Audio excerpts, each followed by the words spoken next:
probably arguably the toughest conference in the NAIA. Looking at the NAIA's one of NAIA's latest polls, we'll talk about that poll after this pitch.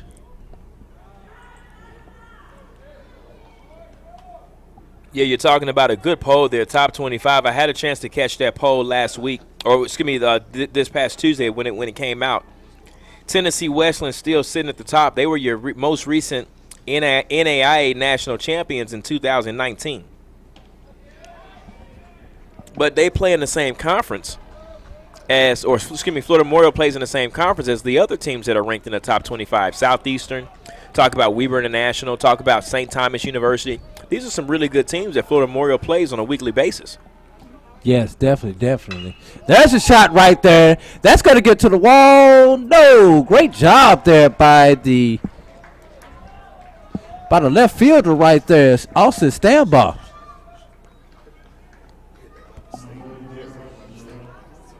Yeah, you talk about that NAIA division, and I mean, there are some stacked teams. You're going to find a lot of older school, JC college transfers, junior college, some NCAA Division I, Division II transfers in the upper level in their last 2 years. And that's what makes the NAIA so strong. You have a lot of older kids playing, a lot of 23 and 24-year-olds trying to finish their last 2 years. And sometimes a lot of these kids do get signed. They're not the most draftable kids, but these are the kids that do get signed, to minor league contracts, independent league contracts. You got some good ball down there. And, again, in that conference, in the Sun Conference, I mean, you're seeing 93, you're seeing 92, and that's just on Friday and Saturday. Pitch right there. Strike call. And you probably get your 88s on your midweek games right there, Nick. Don't you think? Yeah, and, again, in the location that Florida Memorial is in, I mean, they can't travel too far to play any midweek games. I mean, they're already at the Florida Keys down there at the bottom part of Florida. So they're not doing too much traveling on Tuesday and Wednesday. So they're probably going to play a lot of D1 teams. They're probably going to play a lot of other NAIA and some JCs every now and then. Florida Athletics, some Florida Internationals. Absolutely. Central Floridas, places like that probably. And everybody else is already in the conference, it seems like. And then once you actually think about it, I mean, you play so much baseball down there in Florida and on weekends, I mean, sometimes there may not be any need to play any midweek games. I mean, you're already playing 4 games, and you're playing, again, you're getting St. Thomas and Keyser on a weekly basis. I mean, your pitching is – I mean, you may not have enough pitching to play a midweek game. 1 ball, 2 strikes as you count. Call him looking right there. Window shopping, trying to get his Mother's Day gift early, but could not make the purchase decision. Yeah, I would have liked to see Carson Sorrell go down swinging in that situation right there. I mean, it's nothing to swing. I mean, this Daniel Rayfield guy hasn't been too bad. He's got a fly out and a strikeout in his last inning. He's coming in this inning throwing strikes. I would have liked to see Carson Sorrell go down swinging right there. Big hole up the middle for Bluefield.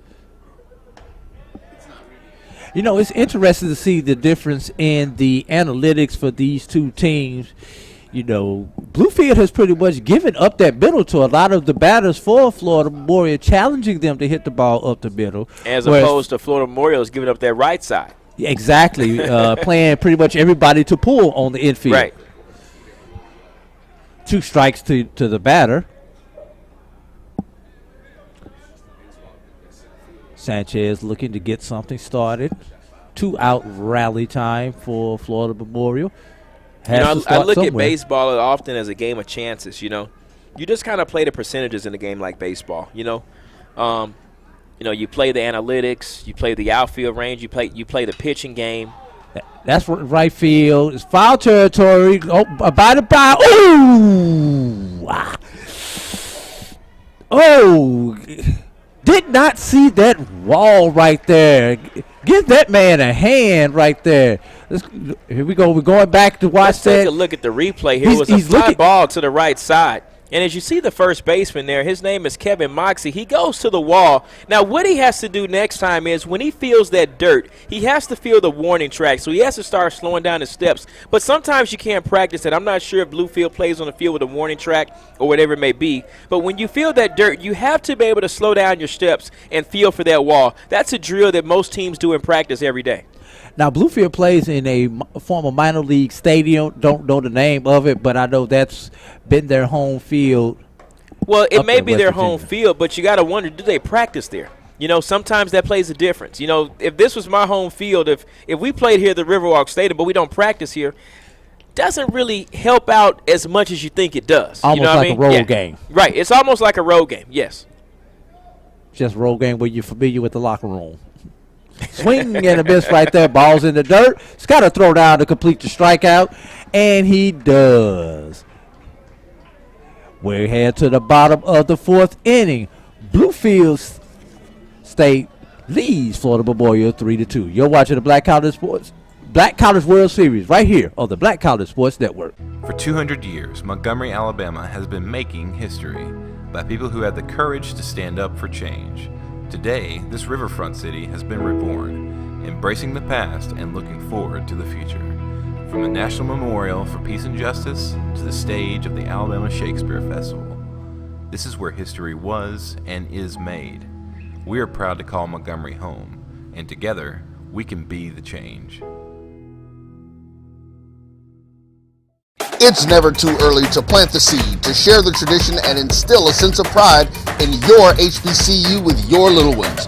HBCU Pride and Joy Children's Boutique helps you share your school spirit with a wide selection of adorable kids apparel and accessories officially licensed from your favorite HBCU. Visit hbcupridejoy.com and follow us on all social media at HBCU Pride Joy on Facebook and Twitter. The Cuvée Group is a Florida-based marketing and training consulting firm. We help businesses communicate to their target audience and engage them in conversation. We also help to expand their audiences, which will ultimately result in growth for those organizations. In addition to being a certified constant contact specialist, my colleagues and I are also certified in John Maxwell Leadership Principles. We use these proven principles to conduct workshops, training, and private coaching sessions for individuals and companies. Revilio, Austin Standby, and J.R. McCree will start things off here for the Big Blue of Bluefield State University out of West Virginia. They lead this contest 3-2 over the Lions of Florida Memorials from Miami Gardens, Florida. Revilio going with the drag bunt there, trying to lay it down. Christian Negron still on the mound for the Florida Memorial Lions. Third baseman Axel Gomez playing in on the grass. Middle infield playing deep back this time. Not much pulling here, as Shane Revilio hasn't shown that he's a pull hitter. You know, sometimes we get in that mode of just make sure it's a shift just because it's a lefty. That's not always true. You don't want to pull Ichiro every time just because he bats on his left-hand side. You know, Ichiro will slap it down to third base. Ichiro will probably hit the third base bag if you ask him to. 1 ball, 2 strikes here from Negron to Shane Revilio.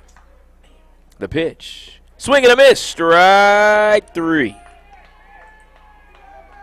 Good piece of pitching there by Christian Negron. Worked the ball in dirt. He didn't work too high.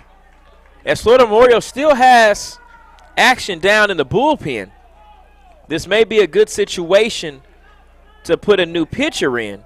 This is the 3rd time through the lineup. There's a fly ball in the infield.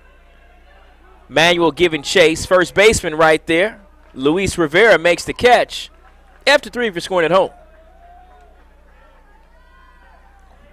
You know, there was a lot of analytics going on, AD, especially with this 3rd time through the lineup deal. You know, we had this issue in the World Series. The the Rays, I'm sorry, is up the middle as Carson Sorrell makes the play across the diamond to throw out Austin J.R. McCree. 3 up, 3 down here for the Florida Memorial Lions as they trail 3-2. We'll be right back. You're watching the Black College World Series on the Black College Sports Network, presented to you by Black College Nines.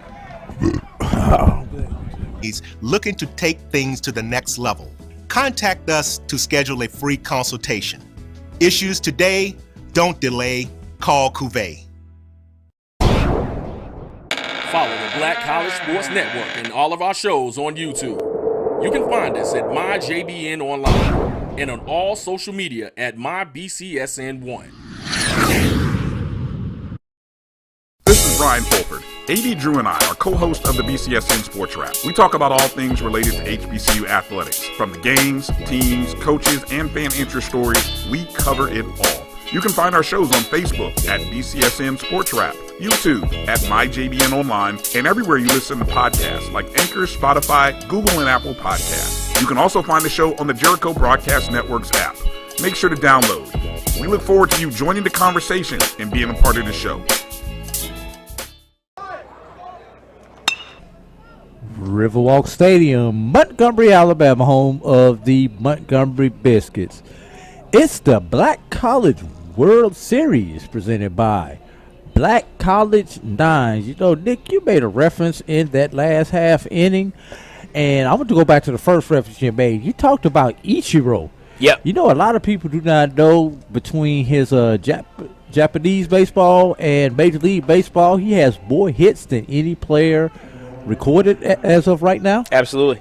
You know, Ichiro, I got a chance to see him in Miami.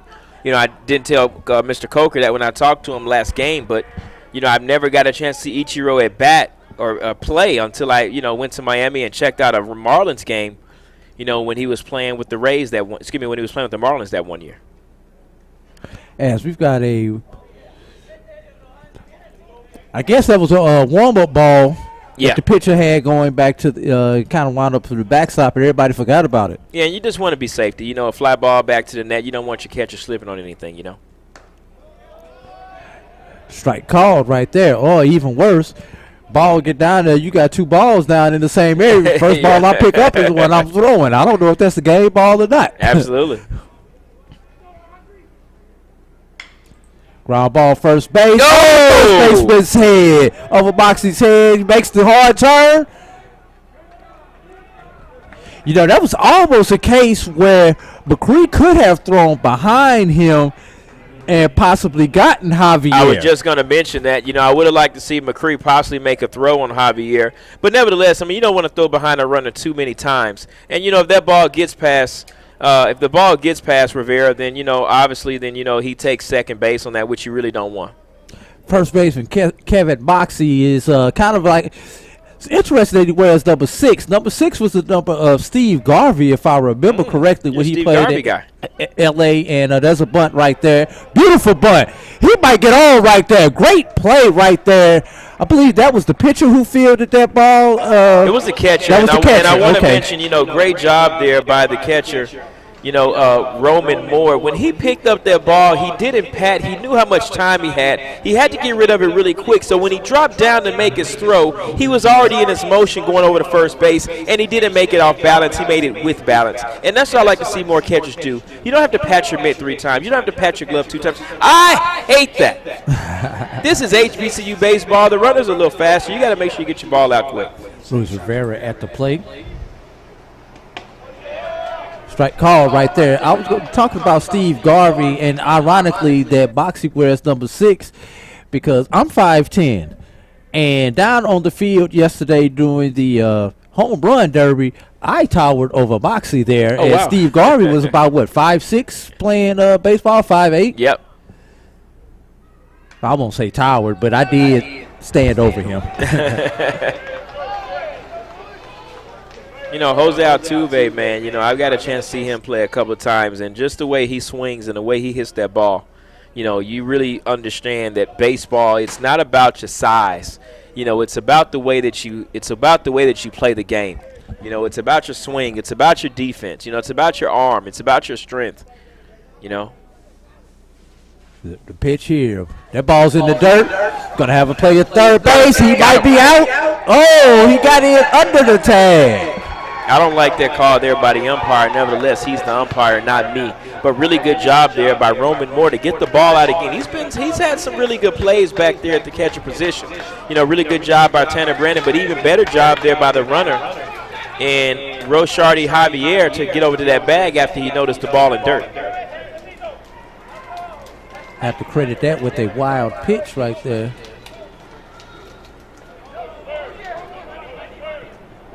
And good job there by Daniel Rayfield to cover home plate as he saw that ball was in the dirt. And please, all you youngsters out there, anytime there's a run on third, your first step should be in towards the plate anytime you release the ball. Absolutely. You know, we got to get back to that. You know, we got to get back to the fundamentals of teaching these kids to how to field their position on the mound.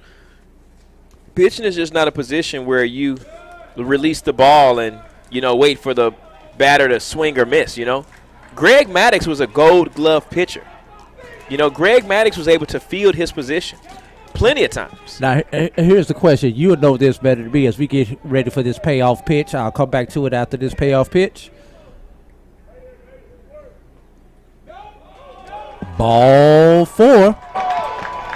Did Greg Maddux wind up with more Cy Youngs or Gold Gloves? Because I know he had multiple ones of both. No, he had a run where he had like 7 Gold Gloves, I think, in a row. You know, I don't think he won 7 Cy Youngs. That's pretty hard. Yeah, you know, but he sure has more than one Cy Young. I think he has 3 Cy Youngs, but I want to say he had about 7 or 8 Gold Gloves. First and third here, 1 out.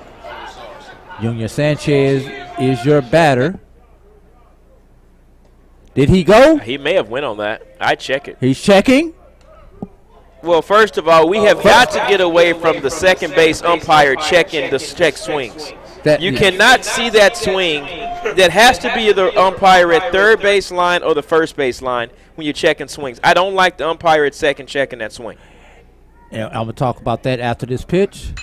There's a shot down the left field line. It's going to be foul. The problem with that for the home plate umpire is because of the placement of the pitch. Absolutely. The catcher had to jump up to save the pitch, and he got into the umpire's line of vision where he actually needed that help. I just don't see the angle that the second base umpire has when checking a swing. He's almost got to go with the no, he didn't at that angle. Got him. Whoa. Got him leading. My coach came out here and you heard me yell back right there as I saw the move right there. Now, first and third here, Nick. What kind of gamesmanship do you have between the offense and defense? I'm going to send him on offense. You know, it's 1 out. I'm going to give up that out. There it goes. Right, the shot into left center field. It's definitely going to score a run. It's going to be down at the gap right in front of the 395 run. 1 run is in. Stops him at third base. Florida Memorial has tied the game up. We told you that this team has been in this situation before. Yeah, I thought that was a good piece of coaching there by Tino Burgess. I really believe that he should have been sending him. I'm going to give up that out just to tie the game in that situation. Now, with that being said, the runner at first base, which was Luis Rivera, he had to kind of stop halfway to make sure that ball wasn't going to be caught. So that's why he didn't score. But if it's a hit and run, you've got to get a little bit further than that. You know, I know it's in the air, but that also says that he's paying attention. So I'm fine either way. Runners at second and third. You got a chance to tie the game. You did tie the game. Now you have a chance to take the lead by 1 or 2 runs here. Shaquille Perry at the plate here for Florida Memorial. Swing and a miss right there for strike 1. Perry on the year, 3 home runs, 12 RBIs, 303 batting average.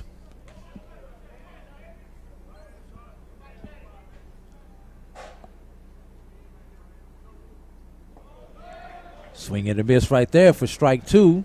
Perry's not being selective right here. You can't be swinging and pitches in the dirt with runners at second and third. You want to have something high, belt high, chest high, something that you can drive out to the right side or in left center field. Perry with 66 plate appearances coming into the tournament here. And he puts that one in play, but it's foul. Definitely needs to make sure his 2-strike approach is good right here.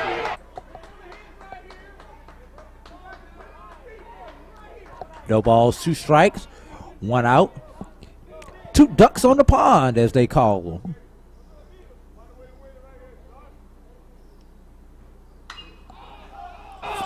Fouled it off, right field down towards the stands, and Moxie kind of half-hearted after that one, after that wall run the first time. That's actually a good pitch to swing at. You know, something you can drive into the outfield. But two things on defense. Well, one thing on defense. I probably don't want to catch that ball down. You know, I probably don't want to catch that ball. If you're the first baseman or the second baseman. I don't want to catch that ball. I don't want to have to, you know, that's a run possibly scoring right there. I don't want to have to catch that ball. Unless you're Derek Jeter, turn around and make that fantastic play he did in that World Series. I don't remember what year that was. And he's not Derek Jeter.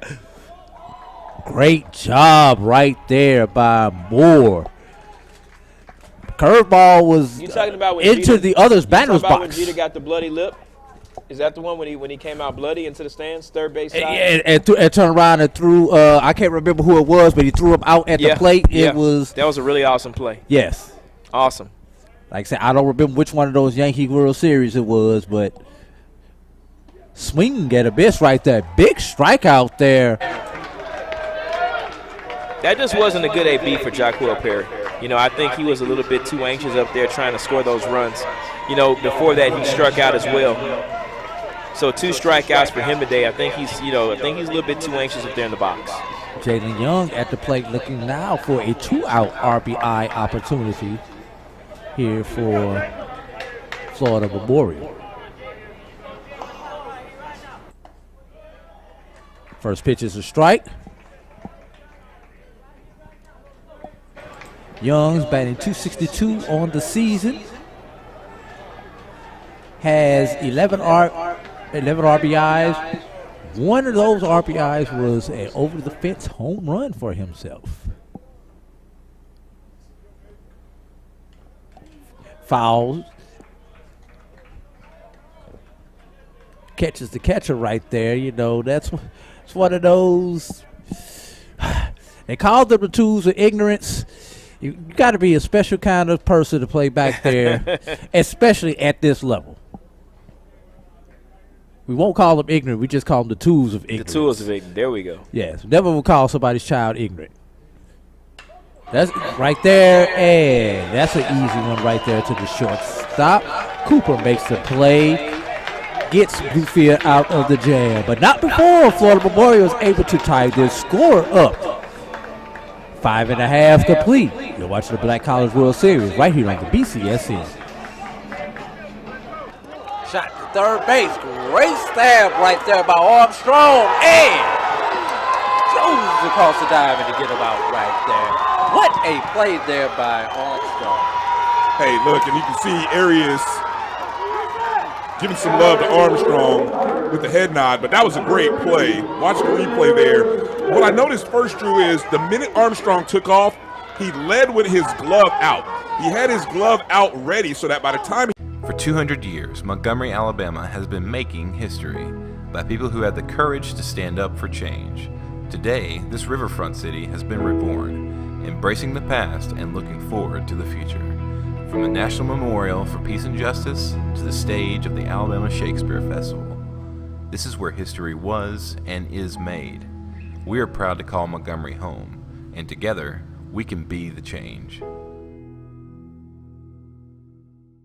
Since 2002, Empowerment Resources, Inc., a nonprofit organization, has empowered more than 1,500 youth and adults in Duval and surrounding counties through its programs Journey into Womanhood, Girls Mentoring, Life Skills for Teens, and Parenting Education Coaching. To get involved with programs, volunteer, or donate, visit www.empowermentresources.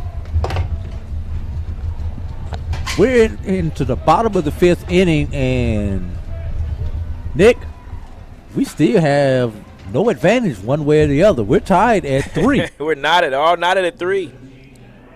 Tanner Brandon comes to the plate. Tristan Negron, you're on the bump for Florida Memorial.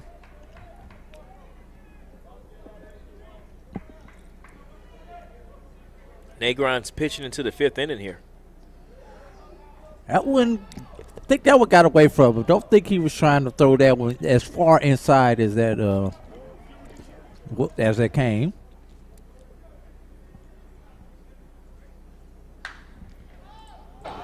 That shot's into left center.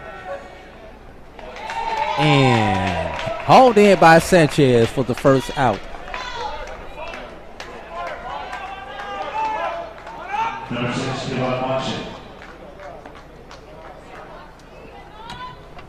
think that ball it was slicing away from him, hooking away from him, and kind of, I don't know if the wind's out there playing with everybody or what, but that's about the second or third ball hit to the outfield where outfielders have had to make a last-minute adjustment before they catch the ball. Yeah, you can kind of see the flags picking up the wind just a tad bit. When we got here early on this morning, the wind wasn't really blowing at all. Now I think the wind has kind of picked up a little bit, just a tad bit, so it does play a part sometimes. That's a shot right there, but I think that's going to be easy. Jalen Young hauls that in for the second out of the inning. Yeah, Jalen Young has been kind of busy out there in right field. He let the one get past him, but good job to come back and make up for that. And get Kevin Moxie out. You definitely don't want a guy like Kevin Moxie on the base pass. I know he plays first base, but this is a guy that can kind of hit the ball. He also has a little speed as well. Now Ty Sizemore comes to the plate. Now, thus far this inning, that ground's only thrown 3 pitches.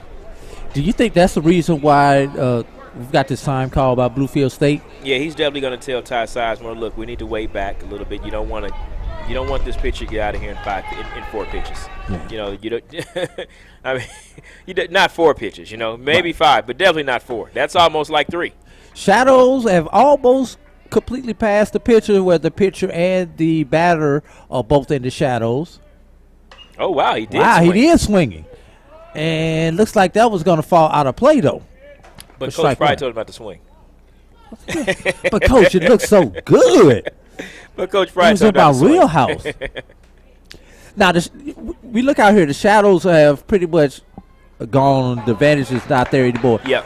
Is that really a distinct advantage, disadvantage with those shadows or between the down and the batter? Because it messes with your perception of the ball as well.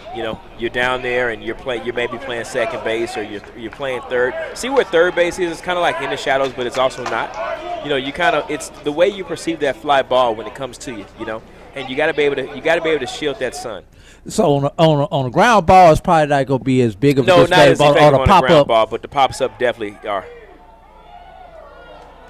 Oh, wow. Ooh.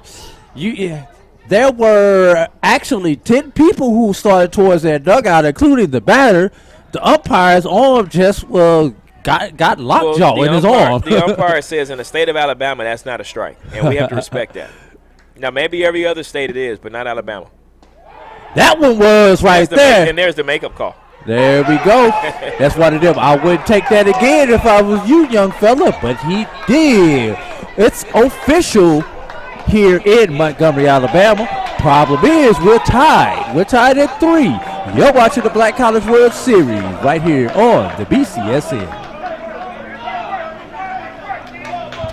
Inc.org. Follow us on social media, facebook.com/empowerment.resources and instagram.com/empowermentJAX.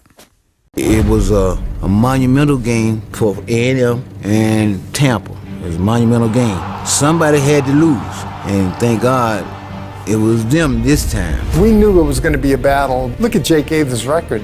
202 and 36, I think, some off-the-wall figures. And nobody would play him because they didn't want to take a chance of getting beat. But the truth of it is, over 46,000 tickets. Blacks were sitting in the east stands. Whites were sitting in the west stands. And the score wound up 34-28. The only thing we proved that we wasn't inferior, that we were not inferior, and we were not afraid. For one night, for 160 minutes, we was better than them. Devin Shaw in now for the Tuskegee Golden Tigers. Shaw comes in. No record on the season. He has a couple of appearances there. Swinging a long one, y'all. That one might get out of here. It has a chance. And it's into the bleachers. Home run. Chris O'Neal goes yard. That gives. Daniel Rayfield continues to toe the mound here for Bluefield State. Pitch 3 1/3 thus far today. Pitch count is at 48, Nick. How far do we let him ride? Yeah, I think you let him go as far as There's a shot right there. That one's going to get down. It's going to be a long single, though. I don't think that hurts anything. I mean, it's just a good leadoff single for the Florida Memorial Lions. If you're Coach Drew Bailey, I mean, you put somebody up in the bullpen just in case. You got to wonder if his pitch is getting fat, if he's leaving it up. But nevertheless, he's one pitch away from a double play right now. And he's starting to get through the third time around for some of these batters here for Florida Memorial. So he's already been through the lineup twice. This will be his second time around for these guys. Yeah, he's at the end of the second time through. Oh, great awesome push butt right there. Job is done, even though he was butting for a hit. The idea was to make sure that runner got over to second base, and that is what happened right there. Yeah, and he did his job. With a tight game here, Coach Burgos is just kind of trying to push some runners over, trying to get a run right here this inning. With that leadoff runner getting on, you don't mind playing a little small ball, as we've been talking about. I like to see Carson Sorrell kind of run that out a little more. He kind of stumbled on the base paths. You got to kind of run a hard 60. Sometimes you got to turn it into a 65. Break that down for everybody. Not that he wasn't moving, but did you notice how he stumbled across the bag? Yes. That lets me know that he was trying to hit the bag a little bit too hard. When you try to hit it a little bit too hard, you kind of have to slow your roll down. You kind of have to slow your momentum down as well. So what I'm saying is if you're going to try to hit something, you want to try to hit that white line. You want to try to step hard on that white line past the bag. There you go. Just had to break that down for the casual fan. Sometimes we know the game so good we forget that we know it that good, and everybody doesn't understand at the level that we do. That's in the center field. That's going to be – actually, that's shallow center field. Second baseman goes out there. Looks like it was hit a little bit further from our perception than it actually wound up being. Irregardless, we've got the second out of the inning.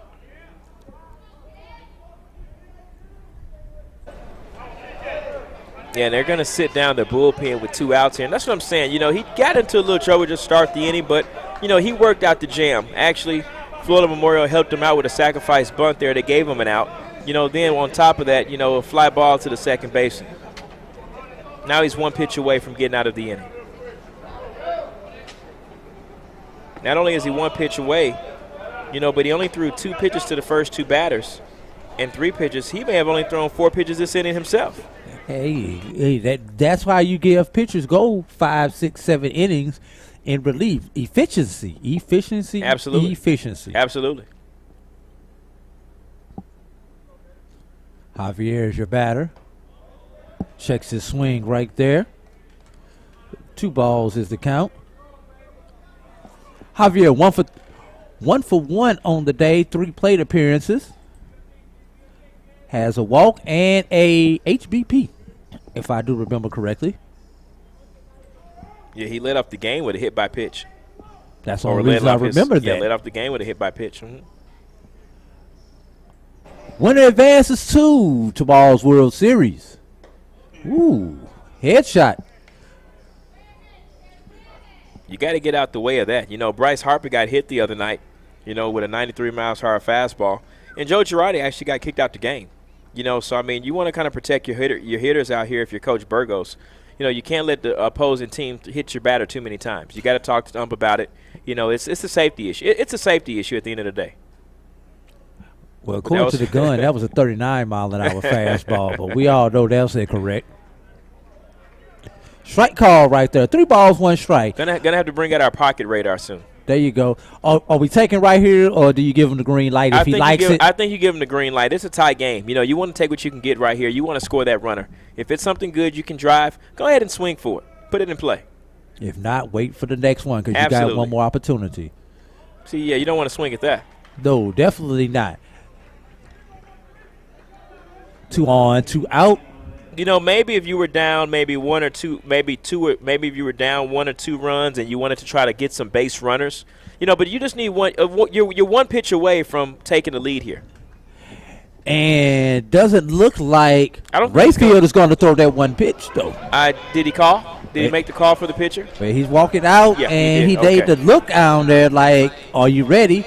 Let's see if he actually pulls the hook. And I think yes, he's reaching for the ball. Yeah. And let's see who we have coming in. New pitcher coming in for Bluefield State. We're going to take a break. We're going to tell you all about this new pitcher as we come back right here. Presented by Black College Nines, the Black College World Series on the Black College Sports Network. It's a lot of dogs. It's a lot of black. Playing a 10-0 lead right there.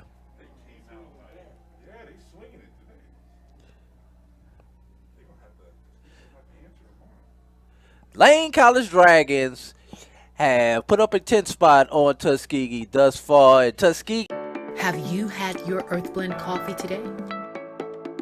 At Earthblend Coffee, we take pride in offering you the very best of beans across the world, blended and roasted to perfection, giving you superior quality and satisfying and flavorful taste.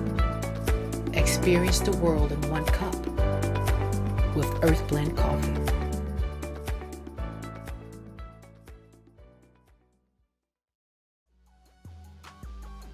This is the Dean of the College of HBCU Sports, Kenyatta Cavill of Dr. Cavill's Inside the HBCU Sports Lab with Mike Washington and Charles Bishop.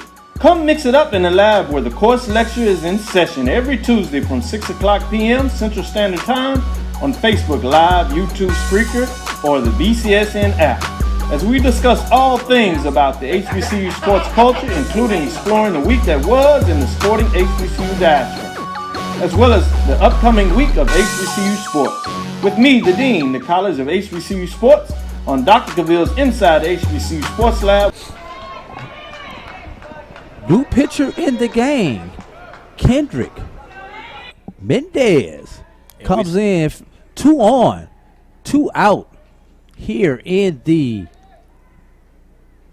top of the 6th inning. I almost forgot what inning we were in there, Dick. And we saw Kendrick Mendez last night. You know, we saw him against Xavier. He closed out the game, recorded a 6-out save in the 8th and the 9th inning. You know, so we got a little bit of Mendez last night. I like his stuff. He's faced 19 batters thus far in the World Series. 2 balls is the count. You know, you got to wonder. I'm sure he pitched Thursday. You know, he's pitched Friday. He's pitching today. He pitched Wednesday as well, I think. Yeah. This is 3rd appearance. Yeah, has 4 strikeouts, giving up 2 hits. No walks, so he's been very efficient coming out of the bullpen. Well, you got to wonder also, how is it going to play that this is his 3rd appearance? He's pitching, 3 days in a row. So, as a coach, you have to kind of chart him. You kind of have to be methodical here with how you use this guy. Because if you burn him now, then you probably won't see him tomorrow, win or lose, or tonight. This will probably be his last time pitching. So he'll probably send him as long as he can. With 2 outs away, I don't mind the hit by pitch there. You're still 1 pitch away from getting out of this inning. Bases loaded, 2 out. Ball 1 right there.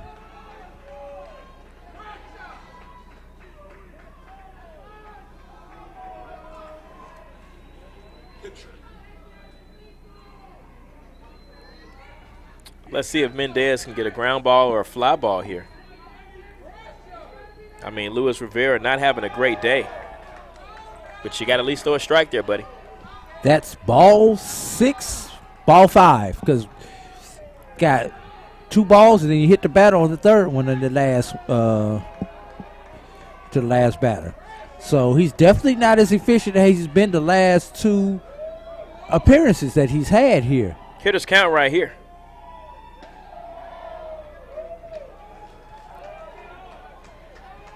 And that's a good piece of hitting there by Luis Rivera, or a good piece of watching, rather. 5 straight balls. Although it's a hitter's count, 2 of this is where you hold off and you try to get the runner home if you get a walk. Mendez 1-1 coming into the tournament. 1-1 on the season, 13.2 innings. Ground ball right there, 3rd base. And he got him. Did he get him on the tag? Got him on the tag. I don't mind that call because also he came off the bat.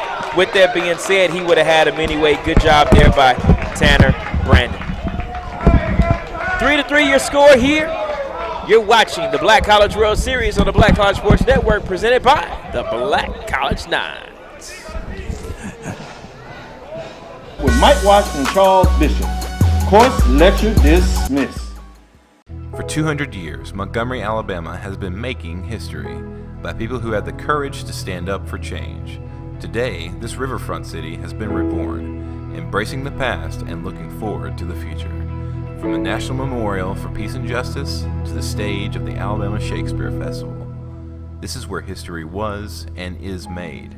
We are proud to call Montgomery home, and together, we can be the change. It's never too early to plant the seed, to share the tradition, and instill a sense of pride in your HBCU with your little ones. HBCU Pride and Joy Children's Boutique helps you share your school spirit with a wide selection of adorable kids apparel and accessories officially licensed from your favorite HBCU. Visit hbcupridejoy.com and follow us on all social media at HBCU Pride Joy on Facebook and Twitter. The Cuvée Group is a Florida-based marketing and training consulting firm. We help businesses communicate to their target audience and engage them in conversation. We also help to expand their audiences, which will ultimately result in growth for those organizations. In addition to being a certified constant contact specialist, my colleagues and I are also certified in John Maxwell Leadership Principles. We use Entering the bottom of the 6th inning here from Montgomery, Alabama. Nick, I got a secret for you. Oh, boy. We got a ball game here, my We brother. have a really good ball game going on. We've got a lot of chess going on. We've got some checkers. We got some dominoes. We got some Uno. We got good I didn't hear gamesmanship. spades. I didn't hear spades. I got to have some spades. Being whist, how about that? Y'all young kids don't know what that is. No, they don't. Hey, I'm starting a schoolyard baseball team. Okay, I've already got Brian Fulford's position. I've already got Charlie Edmonds' position. I haven't found out what position did you play on the schoolyard back then when you grew up, man. I'll tell you after this pitch. Should be a 2-ball, 1-strike count. Waiting on the umpire to put the figures up because we know we've got 3 pitches thrown, and the scoreboard only has 2 pitches on there. 2-2 is your count.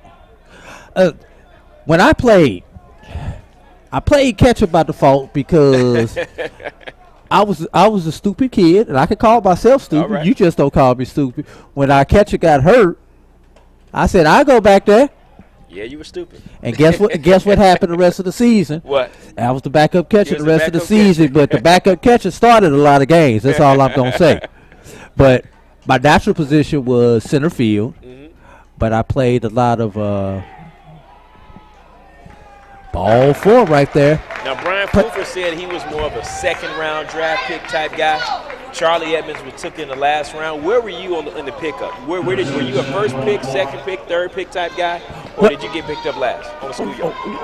What is the scouting department looking for your team? And the reason I'm gonna tell you that, let me tell you the kind of player I was. Definitely was not hitting for power. Right. I was a spray hitter. Right. I could get the ball to the grass. Wasn't gonna get it to the wall unless it was gonna hit and roll.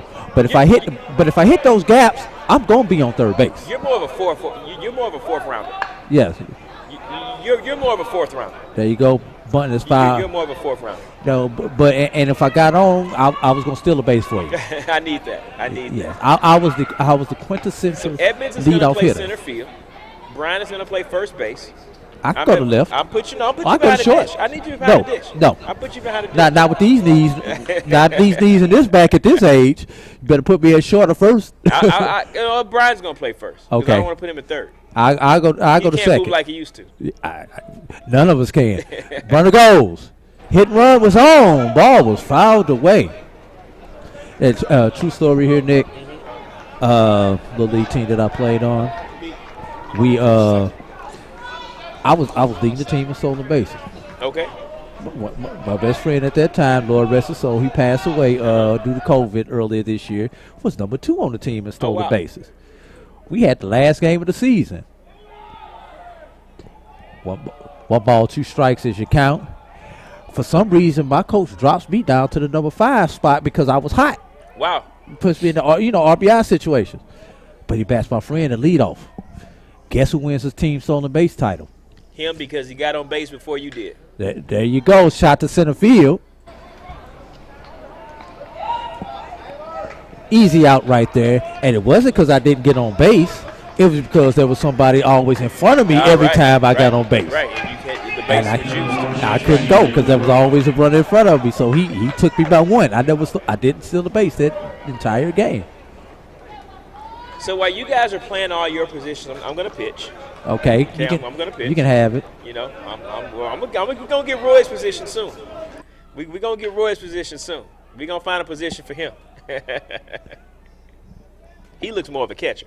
There you go. Roy looks more of a catcher. He's the leader out here on the field, making sure everybody does their job, be in a position. He's a catcher. He's definitely a catcher. I'll be the bullpen coach. How about that? Hey, you need to get up and get going. Get your arm loose. You're going in. The Black College Nines called down to the pen, huh? There you go. 2 strikes on the batter. Got to make Michael Coker the manager. Oh, absolutely. You know, no, Coker may look like he played a little second base. You know, Coker's got around. He's got his jogging tights on today. He's got his workout tights on. He looks like he can still move a little bit, man. You know who Coker will seem like a right fielder to me because it seems like he's got that cannon. Coker said he played at Edward Waters now. I know, he did. That's right, yeah. But he looks like, the Coker today would be a right fielder, almost like George Hendrick. His run is on. Beautiful. He round second. He's got a throw on him at third. That ball actually had to slip out of Jalen Young's hand because he kind of 3-hopped that to third base. But that is the purpose of a hit and run right there. The second baseman was going to cover on the steal, and the ball was hit right where the second baseman just came from by C.J. Cooper. Yeah, but you also have to remember if you're defensive right there, it's a lefty already up. You know, you don't want your second baseman running to the bag on a lefty.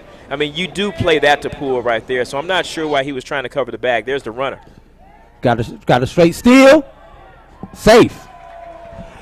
Now, what I find interesting about that is, that was a first to third situation. A lot of times you see that one on third base, it's not waiting on that throw, and you attempt to double steal. Bluefield State playing it safe, just wanted to get that second run into scoring position first. Taylor Tibbs not the fastest over there at third base. And you answered the question for everybody. And I don't mind my runners staying there to put runners at second and third. On a hit, you score anyway. No need to try to go on that. Especially with only one out. Infield comes in for Florida Boys. He looked to cut down the runner at the plate. I would have swung at that. Ball's inside. I would have swung at that. Shane Ravello, I definitely want something that I can kind of pull to the right-hand side, pull it over the right field, over the first base or second baseman's head.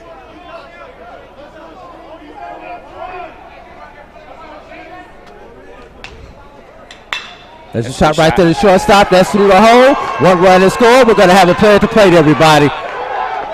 Cut off there by the first baseman. Rivera cuts that off. Bluefield State takes a 2-run lead right there on the RBI single by Shane Ravello. Yeah, break that down for us. Well, that was a great cutoff there. It was a great throw by center fielder, Rahani Driver. What I like to see next time, he hit the cutoff man, but Manuel Melindo has got to go cover first base on that. Somebody has got to be around that runner just in case that runner gets too far. And looks like we have a pitching change. Both coaches have their hooks out today. We're going to take a break, and then we'll come back and tell y'all about the new pitcher. You're watching the Black College World Series presented by Black College Nines on the BCSE. Use these proven principles to conduct workshops, training, and private coaching sessions for individuals and companies looking to take things to the next level. Contact us to schedule a free consultation. Issues today, don't delay, call Cuvée. Follow the Black College Sports Network and all of our shows on YouTube. You can find us at MyJBN Online and on all social media at MyBCSN1. This is Ryan Fulford. AD Drew and I are co-hosts of the BCSN Sports Wrap. We talk about all things related to HBCU athletics. From the games, teams, coaches, and fan interest stories, we cover it all. You can find our shows on Facebook at BCSN Sports Wrap, YouTube at MyJBN Online, and everywhere you listen to podcasts like Anchor, Spotify, Google, and Apple Podcasts. You can also find the show on the Jericho Broadcast Network's app. Make sure to download. We look forward to you joining the conversation and being a part of the show. Shot to third base. Great stab right there by Armstrong. And Jones across the diamond to get him out right there. What a play there by Armstrong.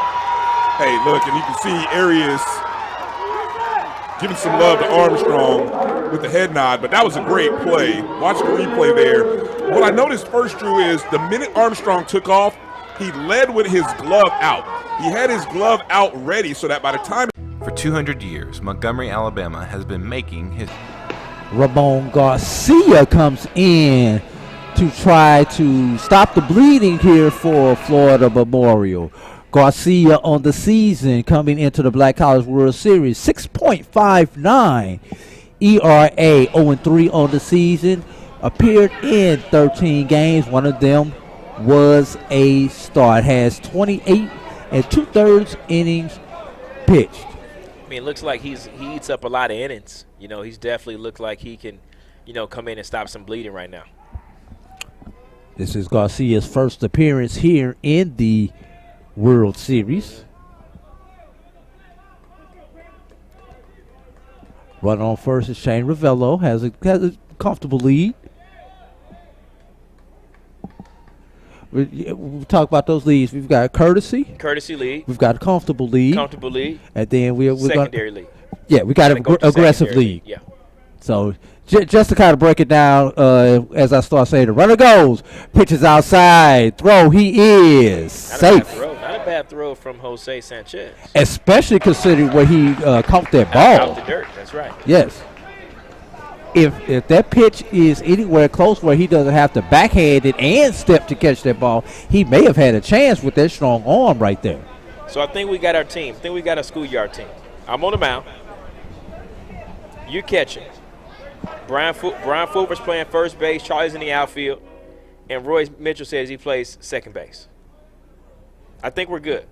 We just don't have – we have an automatic shortstop. Did you all play that, automatic shortstop or automatic third base? Automatic out to certain positions? No, what we did is we used the wall so we didn't have to have a catcher. You play strikeout. Yeah. I know about strikeout now. Well, so strikeout. Every season was called a little bit different. Gotcha. So catcher was your automatic position. Yes. Gotcha. So therefore, I can put you and Roy up the middle, second base and short. There you go. Absolutely. There we go. You know, Ozzie was my idol. Absolutely. Growing up watching him at Riverfront, huh? I'm sorry, not Bush. Bush, no, don't say Riverfront. There's another foul ball right there. At the Bush Stadium 2. Bush Stadium 2. Yeah. How's he played in Bush Stadium? No, that's Bush Stadium 3. Gotcha. Okay, all right. I'm showing my age now. There you go. I'm showing my age. And the cookie cutter. What was the first Bush Stadium at? Bush Stadium used to be called. It was originally called Sportsman's Park. Where was it at? It was it downtown too? No, it was on Grand and Dodia, which just happened to be 8 blocks from where I grew up as a youth in St. Louis, Missouri. That was over the pitcher's head. That one is going to be an infield single, and Sorrell was not able to field that one cleanly. That was going to be a tough play, even if he fields that cleanly. Absolutely. I think that was a tough play, but it was a really good hit by Austin Stampaw just to put the ball on the ground. They needed that right there. Runners at the corners now, and you got some situationals that you can go with again, still with one out here. All right, now, you first and third. You're up 2 runs from an offensive standpoint. I think you lay the bunt down here. You lay the bunt. I think you put a safety squeeze on. I think you go get that run. The third baseman, Axel Gomez, he's playing behind the back. I think you give up. I don't think you give up as a third baseman. I think you stay with that runner, Shane Ravello, over at third base. Pitch to the plate. Good setup right here. You don't show anything. You let the first pitch go by. Strike called right there. Your second baseman, Manny Molinaro, is shading the batter up the middle. That batter being J.R. McCree. That was shot to right field. That's going to score another run. Stanbaugh's going to stop at second base. Station to station right now, but the job is done. This is a fine piece of hitting by Bluefield State. And Nick, let's keep something in mind. Bluefield State is our only NCAA representative remaining in this tournament. Absolutely. Savannah State got knocked out this morning by Xavier. And with that being said, you're definitely going to have a NAIA versus, well, I mean, you can't say anything yet, but, you know, you might be able to get an NCAA versus NAIA representative if the score stays the same. Yes, well, you have which is what we wanted to see in the first place originally. Right, when this whole tournament was designed, but it very easily could have wound up with 2 NCAA and 2 NAIA teams if 2 teams had to drop out due to COVID concerns. Great job right there by the catcher, Sanchez. And both these catchers, Nick, are doing a great job defensively for these 2 teams. I've liked all the catchers I've seen this series, you know. I mean, but that's one thing you got to have on your team on a championship ball club. That's a place in college that you want to be able to build around. You know, one thing I found out that it's okay to have 2 or 3 catchers on your team. You know, guys that can possibly play other positions. Again, as I always tell folks, catchers can pitch, but pitchers can't catch. There you go. There's a shot into left field. That's down the line. That's going to be home run. Tanner Brandon continues what he started yesterday. He's saying it's not a home run. He's saying it's stuck in the wall. Okay. He's saying it's stuck in the wall. He said it's okay. For those of y'all who cannot see, see if we get a camera that can zoom out there closer to that outfield wall. Huge. There is a Corona sign. Yes, but there's a padding out there. The yellow tape that you see right there, where those 2 people are at, is actually what you need to hit the ball at to be a home run. Gotcha. And there's a concrete awning where the fence is. But he's saying that the ball is stuck between the padding and the original concrete. And what I have seen is sometimes where did the ball come from? I didn't see where he pulled that ball out of. It fell down. It fell down out of the padding. Now here's the question. Did they cover this in the ground rules in the pre-umpire conference? These umpires have had to make some tough calls this week. I mean, I feel for them. I wonder where the stadium PA guy is with the Jeopardy music right now. Oh, boy. Do, do, do, do. Maybe we have it. Cue it up. And I'm looking over at the next suite over with the organizers of the tournament as they try to see what's going on. They're going to call this a ground rule double.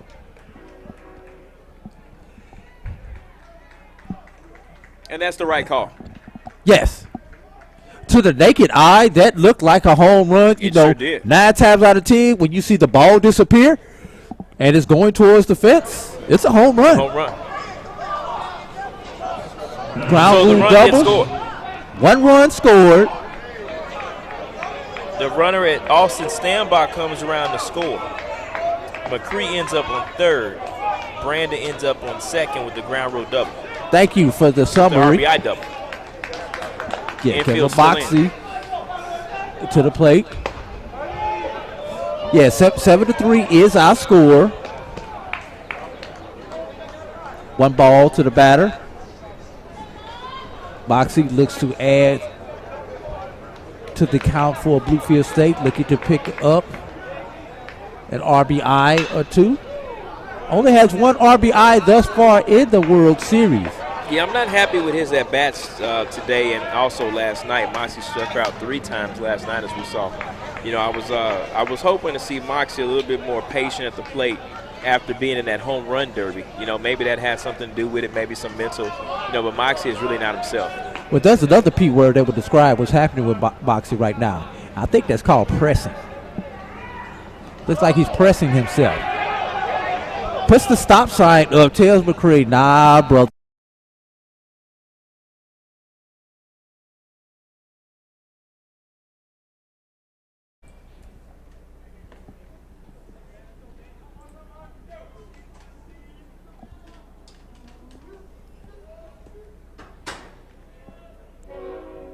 I don't like the on-deck batter laying those balls right there. You can't put him in. I mean, if he moves out the way on the foul ball, he's got to make sure to pick the balls up when he goes. Well, I'm even more concerned about a pass ball or a wild pitch right here. Swing and a miss right there for strike 2. And strike 3. No, strike 2? Wait a minute. That was 3. That was 3? Okay. I apologize. Those guys are playing catch-up on the concourse out there in left field. I wonder if that was really their ball that fell down. We're going to give them the benefit of the doubt. As we've got another train. We have lost our count, but for those who watch it out there, if somebody's watching on Facebook, I'm telling you, there's 2 sets of train tracks out there. Yes, there are 2 sets of train tracks, and every now and then you see that way and some behind the field. Every now and then we've seen trains actually crossing each other out there. Yeah. Beautiful view here at Riverwalk Stadium. Sizemore. He's the 9th batter this inning. Those of y'all who've never been to Montgomery, Alabama, a lot of history here, a lot of black history. And we're downtown Montgomery, and just beyond the trees in the outfield is the Alabama River. 2 balls, 1 strike is the count. Where's the bridge at? How far is the bridge away from here? Which bridge are we talking Selma about? Bridge. Selma Bridge. Selma is 45 miles due west of here. There are numerous markers along the route, Highway 80, that travels between Montgomery. Are you going to take us there tonight or tomorrow? Or what's that? You going to take us there tomorrow? Or where we going to get the tour? Depends on if these teams cooperate and don't have us here to midnight again. But, yeah, there's a lot of history here. If you're ever in this area, I'm here now. You can spend a day or two just looking at the history, both black history and old Confederate history, if you just like to learn it from a historical point. 3 balls, 1 strike. Bases are juiced. Taylor Tibbs comes to the plate. And they have batted around this inning. 10th batter to the plate. They have officially batted around. Now, Nick, loser of this game plays immediately after, 30 minutes afterwards. Right. If you're the team that's trailing right now, when do you throw in the towel and say, hey, let me go ahead and play for the next game? Or do you? No, you don't. This is a long game. Baseball is one of those games where you just don't know what's going to happen. It's a lot of unknowns in basketball. Unlike, your footballs. I mean, it has happened a couple of times, but it happens more in baseball. And I think that especially in a series like this, when your pitching is low, anything is possible when those arms come out the bullpen.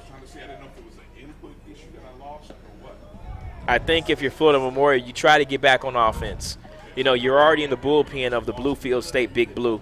You really don't know how much they have left. They've only played 20 games this season. And when you notice things like that, that means they're probably short on arms. So if they're being short on arms, you've got a chance if you're Florida Memorial. Just like they put up 4 runs this inning, Florida Memorial can put up 4 runs and tie this contest next inning. Game's not over yet. 2 strikes to the batter. Bases loaded. 2 outs. Ramon Garcia tries to pitch Florida Memorial out of this jam. No further bleeding.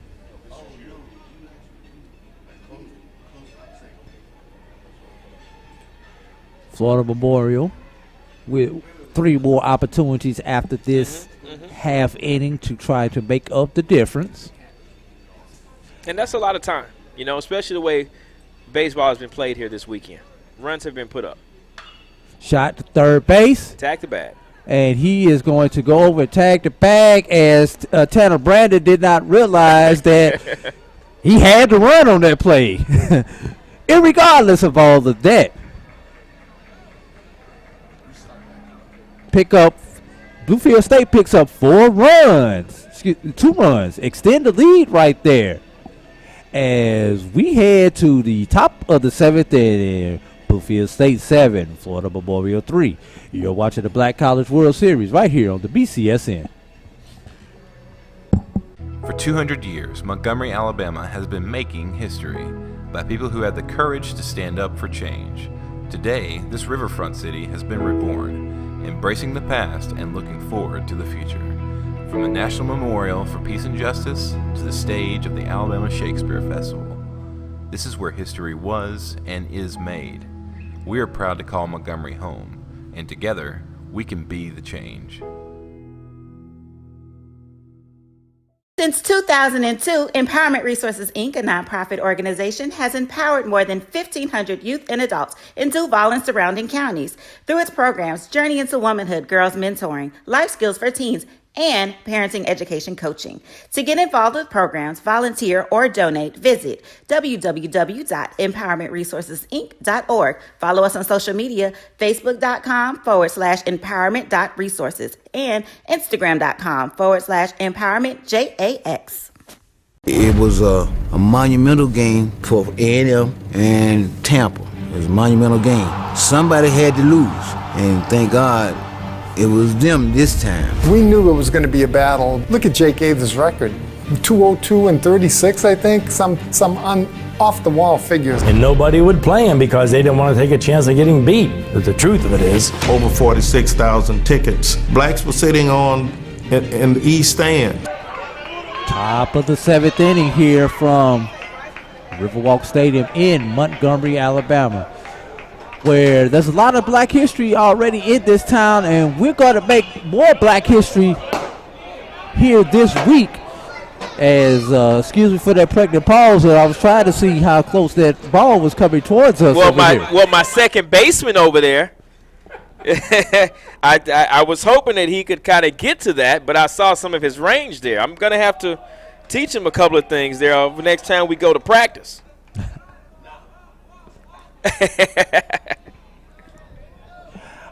What's the over on the balls going through his 5-hole? As that ball is fouled, it's going to be out of play. How many balls you think he's going to go to that 5-hole because he just can't drop down like we used to? You know, it gets tough depending on if you got a ground ball pitcher. Okay. If you got a ground ball pitcher like Greg Maddox, then, you know, you're going to get a lot of action. When you get power pitchers like Randy Johnson, you're going to get a lot more fly balls and a lot more, strikeouts. There you go. 2-2 to count here to Junior Sanchez, your left fielder.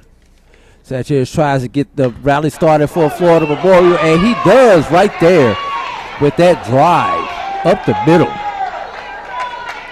It starts with one there, Nick. You got to get a runner on to have an opportunity, unless you hit it over the fence. And that's one thing that Florida Memorial has been good at this game, is getting their leadoff runners on.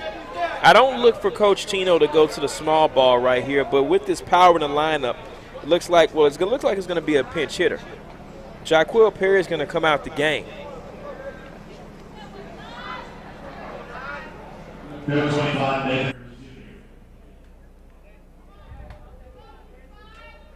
It looks like Nathan Harris is going to come into the game. Nathan Harris was the one who won the home run derby. Well, if there's ever a spot where you want to see him hit one, it would be right here.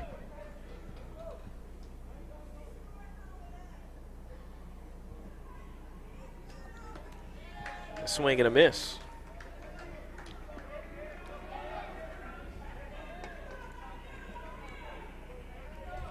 A lot of fans out here made the trip up from Miami to support Florida Memorial. I'm very impressed.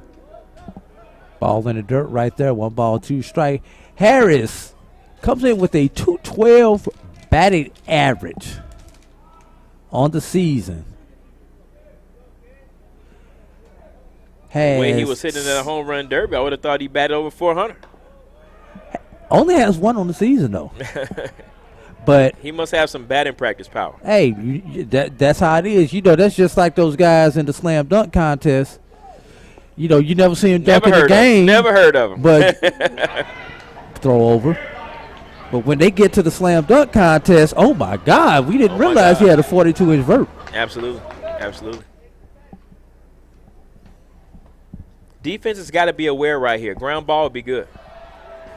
Struck him out.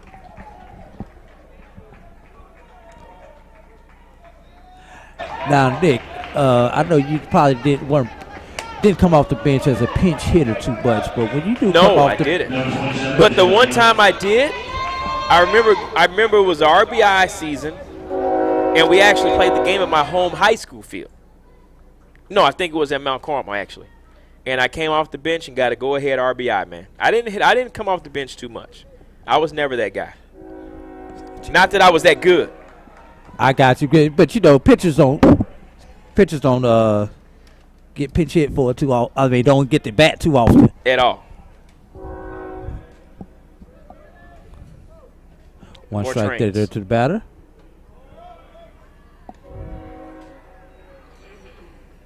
One ball, one strike is your count. Jalen Young at the plate. Young 262 on the season. I was 2 outs away from a no-hitter before, man. But I found out we were playing against 14-year-olds. Don't tell me you were 16. We were 17, man. Oh, all right. It was one of those, open kind of Legion tournament type deals, and there was a 14-year-old team in there. Not that they were bad, I mean, but you were supposed to win. Well, I mean, yes, we were, but on paper. I thought I pitched pretty good too, by the way, But 2 strikes to the batter. I had a few no hitters. Yeah. There was plenty of games I did not hit the ball. I totally believe that. Totally believe that. 1 ball, 2 strike. Pulls the hook right there.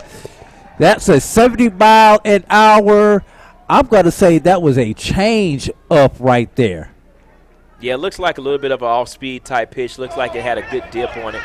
Good job there by Mendez to get that ball across the plate in the zone. One of the things that Mendez has to do, as we talked about, I think Coach is going to ride him out. This is his 3rd day in a row pitching. So it's very unlikely that he'll have some gas left to come back tomorrow in a strong row. Right here, you just kind of want to ride him out as long as he says he can go. And you know what? I wouldn't be surprised if Mendez is up for a weekend player of the series as well. I mean, coming out the bullpen is impressive. And 3 effective bullpen appearances, get you guys into the championship game. You can't beat that. Hey, yeah, that may even get you if he winds up getting the win or the save here. Absolutely. Don't have to go back and check the stats to see which one of those he's eligible for. I think he'll probably come in for the. Well, I don't. He may. Well, it could be the same. Well, it could be. Well, it's definitely a game finished if he finishes the game. Yes. He'll definitely have the hold. But I don't think he'll be in line for the win. I think Howie Spencer did go. Actually, I think Daniel Rayfield may be in line for the win because he was in the game at the time they took the lead. Yeah, but if he finishes the game, it would be like a 4-inning save because he came in after the 5th inning. Well, yeah, that's what. Yeah, it will definitely be a game finish. It could possibly be a save. He came in with the game tight, 3-. Right, it was 2. It was a 2-run lead. Actually, it was 3-3 when he came into the contest. So he may be in line for the win. Actually, sorry. Let's get to that point first. Then we'll talk to the official scorer.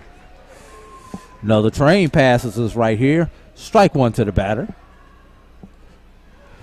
Got the guru of HBCU baseball standing over our shoulder right here, making sure we don't screw anything up. That being the Michael Coker of Black College Nines. Found out my man Mike Coker's from Chicago, man. Well, he's from Evanston, And one thing that he did, he let that be known. A lot of folks say they're from Chicago, and we say, where you from? Rockford. Where you from? Joliet. No, you're from Joliet or you're from Rockford. He said he was from Evanston, And that's not even Cook County. Well, it is. It is. Oh, my goodness. That's a shot down there. That's going to be trouble if that's fair. That's into the bullpen area. And this time, everybody remembers that wall is right there. Yes. One thing about Chicago, Evanston borders Chicago right to the north, due north, So, you kind of make mention of where you're from when it comes to certain cities and, areas. But being 55 miles outside of Chicago, you ain't from Chicago, Right. Now, I'm going to tell you what the thing is for all those of us from St. Louis. Okay. Is he St. Louis considered St. Louis? No. Right. The other thing is, the next question is, what high school did you go to? Absolutely. That's the first thing anybody from St. Louis, after they find out, you say, what high school did you go to? 2 strikes, struck out the side. 2 runners got on in the midst of all that, but still 3 Ks right there in that inning. All of them swinging. It's 7th inning stretch time from here at Riverwalk Stadium in Montgomery, Alabama. The Black College World Series presented by Black College Nines on the Black College Sports Network. We'll be right back. It was a a monumental game for A&M and Tampa. It was a monumental game. Somebody had to lose, and thank God it was them this time. We knew it was going to be a battle. Look at Jake Avis' record. 202 and 36, I think. Some off-the-wall figures. And nobody would play him because they didn't want to take a chance of getting beat. But the truth of it is, over 46,000 tickets. Blacks were sitting in the east stands. Whites were sitting in the west stands, and the score wound up 34-28. The only thing we proved that we wasn't inferior, that we were not inferior, and we were not afraid. For one night, for 160 minutes, we was better than them. Devin Shaw in now for the Tuskegee Golden Tigers. Shaw comes in. No record on the season. He has a couple of appearances there. Swinging a long one, y'all. That one might get out of it. It has a chance. And it's into the bleachers. Home run. Chris O'Neal goes yard. That gives Lane a 10-0 lead right there.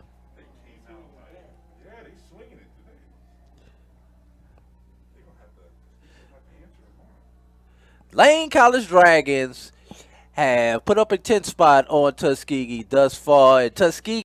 Have you had Ramon Garcia comes out for his second inning of action here as he tries to keep Florida Memorial within striking distance. Ramon Moore at the plate for Bluefield State as they look to add even more insurance runs to their lead here. Yeah, and I wouldn't mind, seeing, Bluefield State get on the base paths early and being aggressive, trying to add some more runs. 4-run lead, I mean, it's not a lot, but it's definitely a good cushion that they can have to keep Mendez into the contest that is as well. Swinging a mid, strike one. And yesterday, I remember Coach Tino up here in the press box says he tries to keep it out of Grand Slam distance. Well, as of right now, he still has his team within Grand Slam distance. Absolutely, because you're one swing away. In one swing, the most runs you can score is 4. You can't have a 5-run home run, so it's definitely one swing away when you're in the contest. There you go. No 3-point line in baseball, no 5-point line in baseball. Great play by the shortstop. Way to use his body to stay in front of the ball on the tricky hop right there. That was Sorrell over to Rivera. 6-3 on the putout right there. Yeah, Carson Sorrell has been money all day. He had one bad play that I thought was a bad play. But he still has made all the plays for the most part. Carson Sorrell, really good guy. I really like the way he plays the game of baseball at their shortstop. C.J. Cooper at the plate. Cooper is 1 for 2 on the day. Also with a walk for his 3 plate appearances. 1 for 10 in the series, batting 100 in the World Series.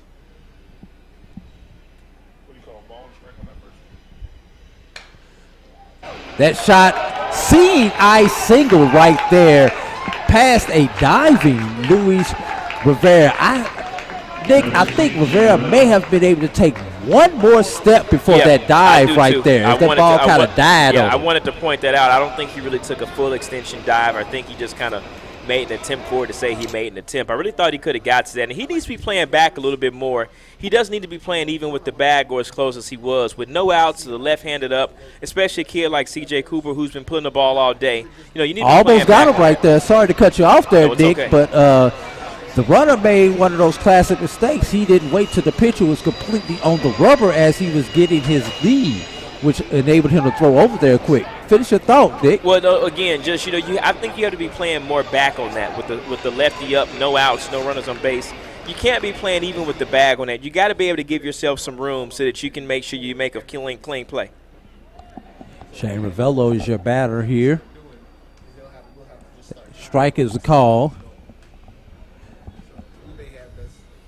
Does that train need some new brakes? This is it's grinding out there. It's grinding. WD-40, baby. Speaking of WD-40, I played in 40 and over basketball. Oh, man, how'd you do? That was the name of our team. Oh. Because all of us were over 40, The and we WD-40s. needed a sub after the game. Absolutely. To keep these knees from creaking. Absolutely. What position you play, man? I was one, man. Oh, you was a point guard. Point guard. All right. Why you think I was such a great basketball coach? Absolutely. I understand the game. Absolutely. Couldn't shoot worth the crap when I shoot better now. Runner goes, pitches a strike, throw down. He is. Drop the ball right there. A throw to the first base side of the bag. Of course, he has to hold on to the ball. I think he gets him right there. Great throw by Sanchez right there. Well, that was a straight hit and run as you saw Ravello swing on that outside fastball, just trying to give Cooper some cover. That's Cooper's second stolen base on the day. Cooper's having a really good series. As I said, I like his game at shortstop. I think we've seen some great shortstops here in the Black College World Series, and we've also seen some great catches behind the dish.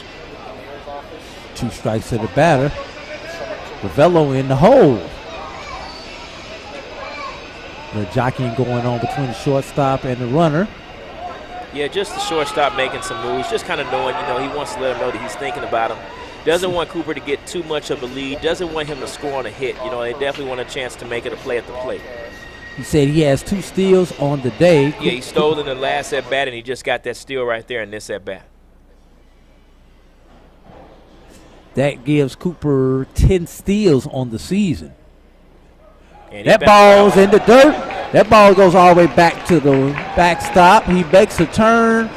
Not too aggressive. Just turn and take a look, as they say. Yeah, he has to turn and make a look right there, and I'm glad he did. Now, had he been stealing on that, he may have been able to get home. Now, I think that Coach Drew is going to try to get this run in. I know it's 2 strikes on him, but I wouldn't mind seeing a squeeze with 2 strikes. I'm just saying. Well, infield is playing in, so they're probably going to take the squeeze off. They're going to have to hit it. Well, 2-2 is kind of low. It's a little tough to run the squeeze with 2-2. Well, also it's more tough to run a squeeze with your infield in. So with that being said, with 2 strikes and infield in, you're going to try to hit the ball and put it into the outfield here. All you need to do is get it to the grass, and that's an RBI for you. 2-2 pitch. Outside for ball 3.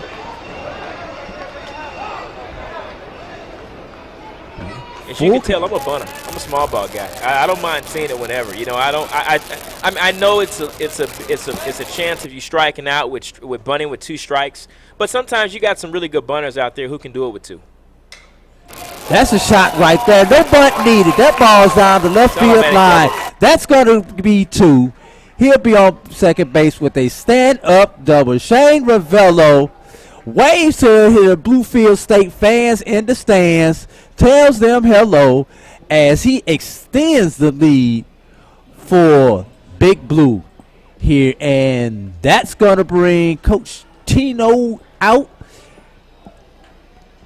He's probably puts the mask on. Let's see if he asks for the ball or if he's going to let him. He asked for the ball. Yeah, that's going to do it. So when we come back from this break, we're going to tell you who our new pitcher is and what we can about him. You're watching the Black College World Series presented by Black College Nines on the BCSN.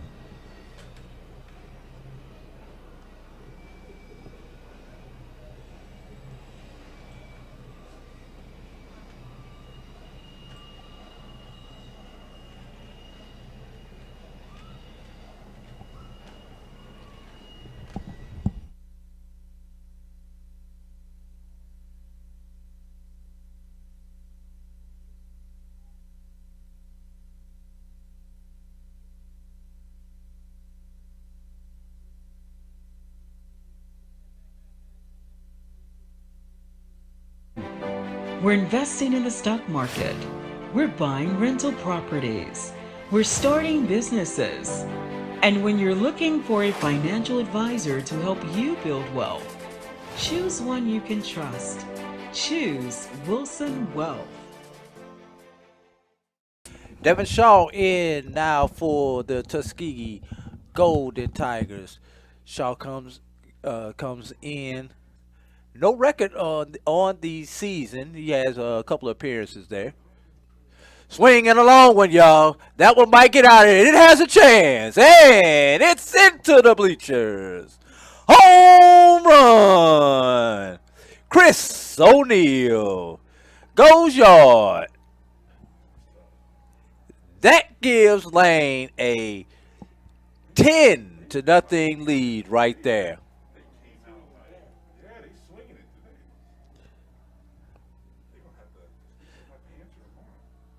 Lane College. Ulysses Rodriguez holds the rubber for Florida Memorial as they try to stop the bleeding. Runner on second base, one out. That runner being Shane Ravello. Strike called right there. Rodriguez is 0 for 0 on the season. It's appeared in 3 games, no starts, 5.2 innings, and has an ERA of 3.18 there, Dick. Yeah, that's gonna try to keep Tino Burgos is gonna try to keep this game close. You know, I think he kind of went backwards in trying to put his best pitcher there. Speaking of backwards right there, Javier has to go backwards to catch that ball about 20 feet, but he's able to haul it in for the second out of the inning. How important is it for a pitcher when he comes into the game with runners on base from the bullpen to get that first out? It's not a first pitch strike. It's more of a first pitch out at this point. You know, you kind of want to stop the bleeding. You know, it's not a closing situation or a save situation, but it's a stop the bleeding situation. And the more balls you throw in the dirt, you know, just the less effective you are. Ball inside right there. Got some more scouting information for my baseball team. I found my leadoff man. You're going to be the leadoff guy. Roy is going to bat second. He said, you know, he ran the bases pretty good. Got some speed. So I'm going to let him bunch you over and maybe drag it down. Brian's going to bat third. Charlie Edmonds is going to bat fourth. I'm going to bat fifth. And we're going to win a schoolyard championship out there, man. You know, we may have a few button runs out there. There you go. Because I'm taking off. I don't care what he does. Absolutely. And if he puts it down, I have scored for first base on and the ball never left the infield. I'm down. I'm down with that. You I'm know, down with that. Make that turn a second, draw the throw at third, ball winds up at the against the bleachers, and I'm diving in the home plate. I'm telling you. You know, I always kid my son, you know, I was blessed with speed. You was blessed with height. My son standing at 6'6". Standing at 6'6". Standing at 6'6". You know, I'm all the 5'10", but I had the speed. I don't think he still could beat me in a foot race. Ooh, shot. Great job right there by the shortstop, keeping that ball on the infield. But even great piece of running there by Shane Ravillo to see that the ball got away from the shortstop and the third baseman. Runners at the corners now for the Big Blue. Good job there by base runner Shane Ravillo and Austin Steenbach, and J.R. McCree just to put it in play. And also, we got to give a little credit. I think Axel Gomez actually may have deflected the ball to give Sorrell an opportunity to get on that ball. Great effort by both of those guys trying to keep the ball on the infield. Absolutely. Which gives Florida Memorial a chance to still try to get out this inning without a runner scoring. It's going to be hard with Tanner Brandon up, though. Although he's only 1 for 3 on the night. Got a double in his last at bat. We thought it was a home run, absolutely. But it was a ground rule double. We had to go to the tape on that one where they couldn't use the tape, but we went to the tape.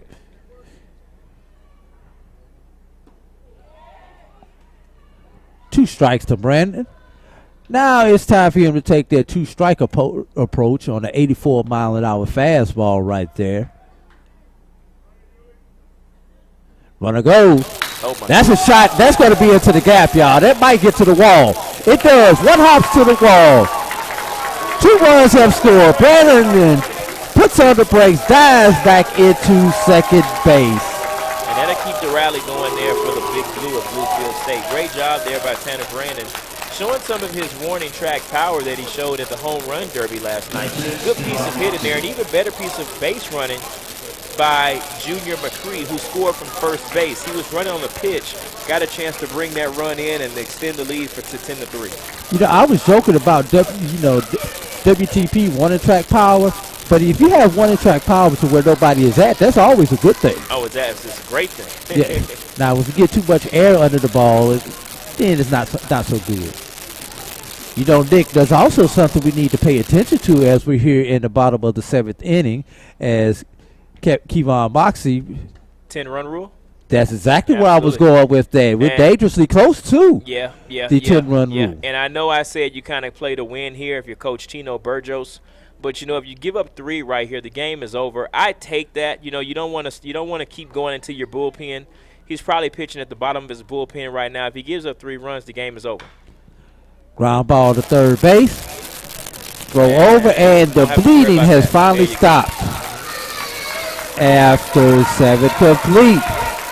Big Blue team, the Lions 3. You're watching the Black College World Series presented by Black College Nines on the Black College Sports Network. We'll be right back. Devin Shaw in now for the Tuskegee Golden Tigers. Shaw comes in. No record on the season. He has a couple of appearances there.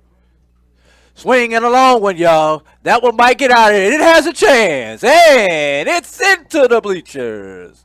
Home run.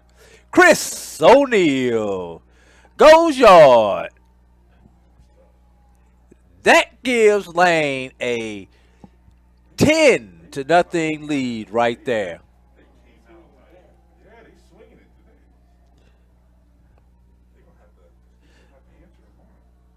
Lane College Dragons have put up a 10 spot on Tuskegee thus far. And Tuskegee. Have you had your Earthblend coffee today? At Earthblend Coffee, we take pride in offering you the very best of beans across the world, blended and roasted to perfection, giving you superior quality and satisfying and flavorful taste. Experience the world in one cup with Earthblend Coffee.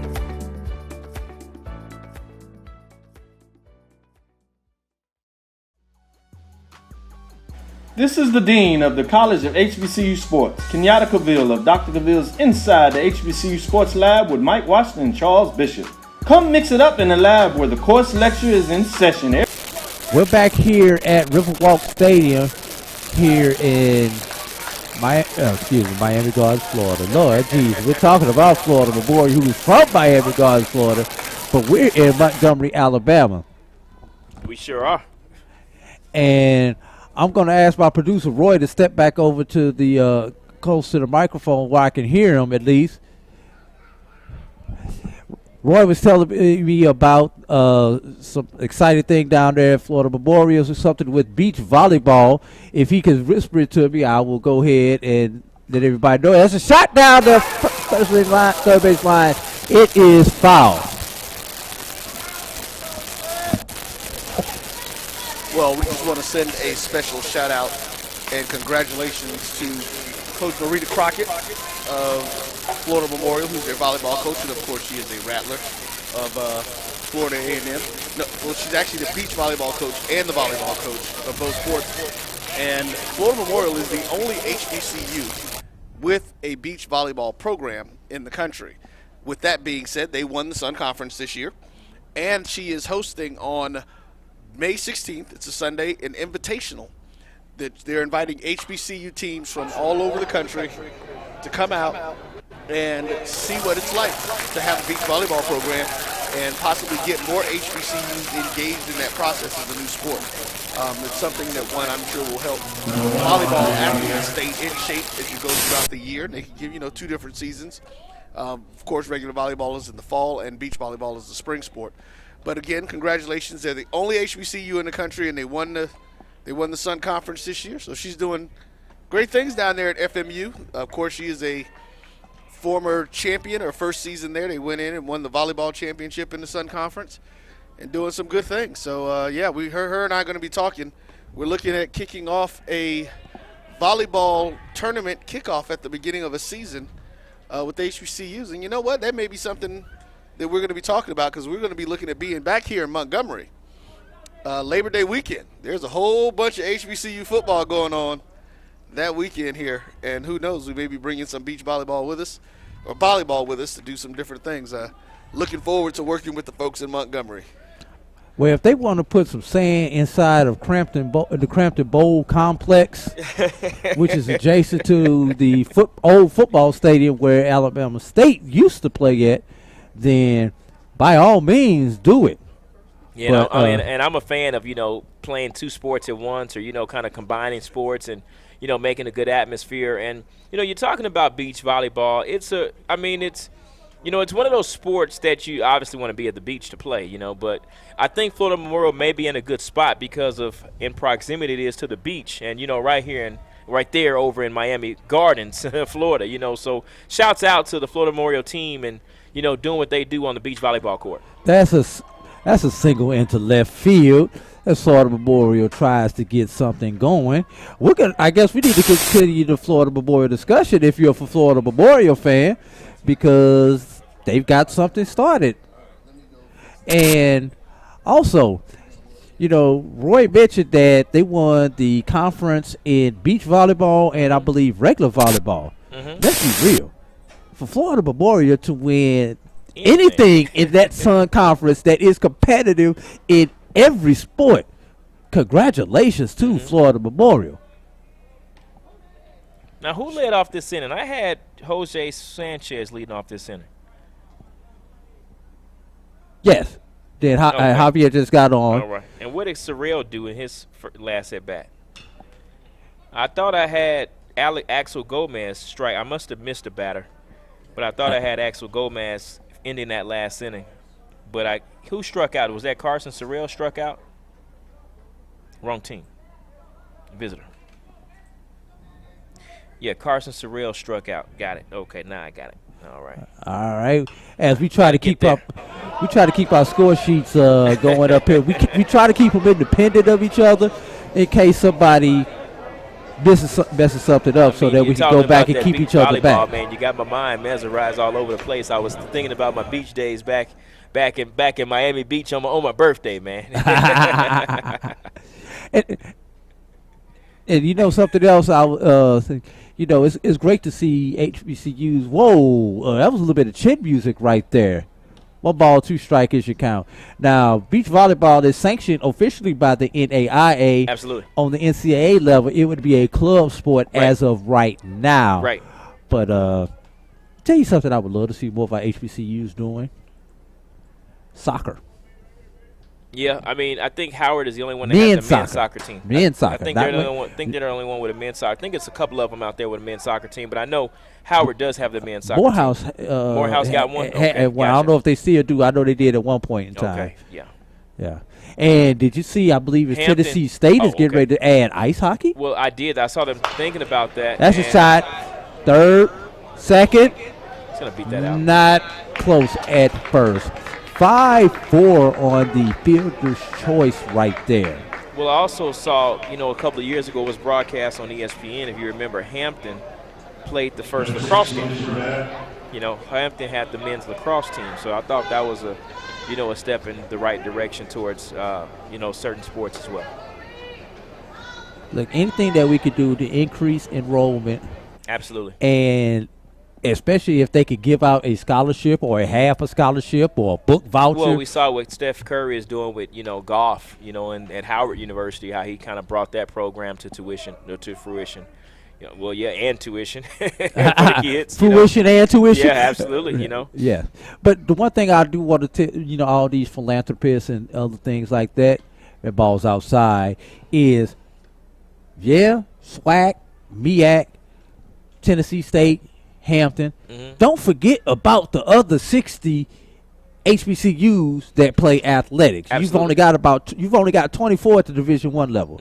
There's still over 60 HBCUs that play at the Division II, NAIA, and every other level, every other governing body. Every other governing body, USCAA, NCCAA, AII, and any other alphabet soup that I missed. Absolutely. And then we've got 10 junior colleges in Mississippi. Alabama. Mississippi, Alabama, Carolinas that play some form of collegiate athletics. I said, South Carolina. Yeah, we kind of forget Denmark. about Shout out to Denmark Tech. We've done a few basketball games for them this year. Yeah, Coach we Andre forget Payne. about the 2-year schools at the HBCU level. There are 2-year HBCUs, there are 4-year HBCUs, and there are grad school HBCUs. You got Meharry Dental College. Don't forget about Meharry. Shouts out to Nashville, Tennessee. There's a speaking school. Speaking of Nashville, did you hear Fisk is coming back to the GCAC? I didn't know that. Yes, they'll be a member of the GCAC in the fall. Wow. Okay. What sports are they going to bring any new sports? I know they had baseball at one point. Yeah, you know, baseball's not sanctioned by the GCAC as of yet. Right. But adding Fisk in, that may help them get sanctioned as an official conference sport.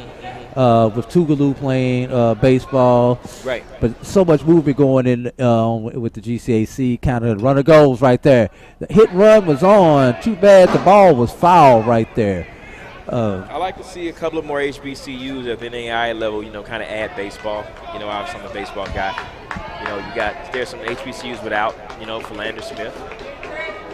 Like you said, Fisk, they did have it at one point, you know. Yeah. Tougaloo plays. Tougaloo does play. Talladega plays. Talladega, Stillman. Runner goes again. Pitches a strike. Does not matter about the runner, as that was strike 3 right there.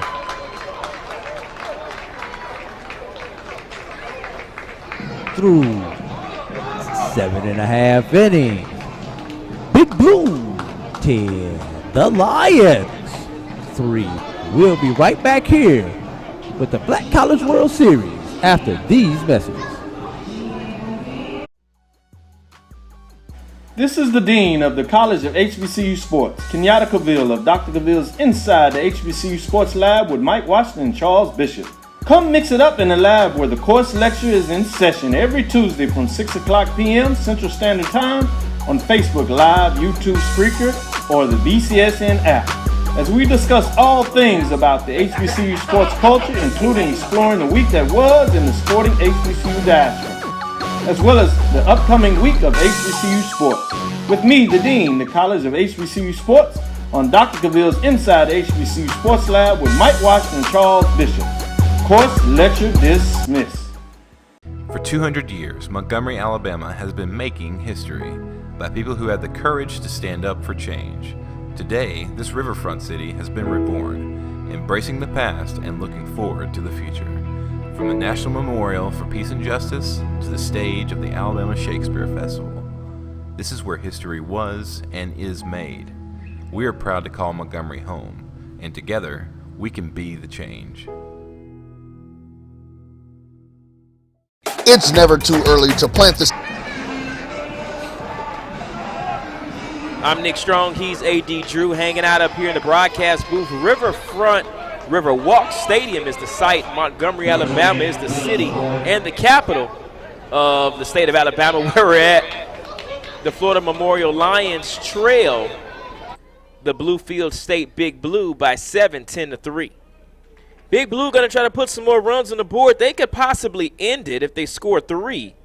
Ty Sizemore, Taylor Tibbs, and Roman Moore, your batters here.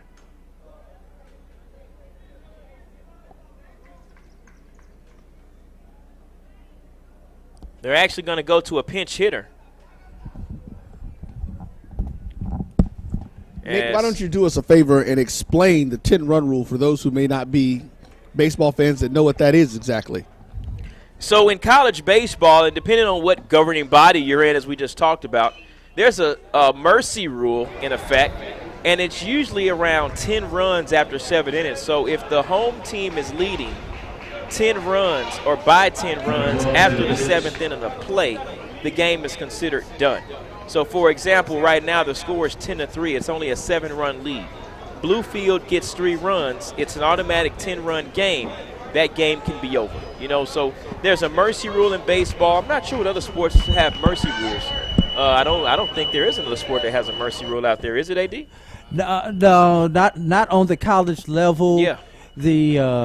No, they get creative with the clock in football. Football, right, yes. But yes. basketball, you just got to sit there and take that L. Yeah, basketball, you got to take the L. Football, you can run the clock out in the second half or the third period or the fourth period or whatever, what have you. I've seen it done with Texas Southern when they played Bacone about 6 years ago. But nevertheless, you know, there's definitely a mercy rule in this game of baseball.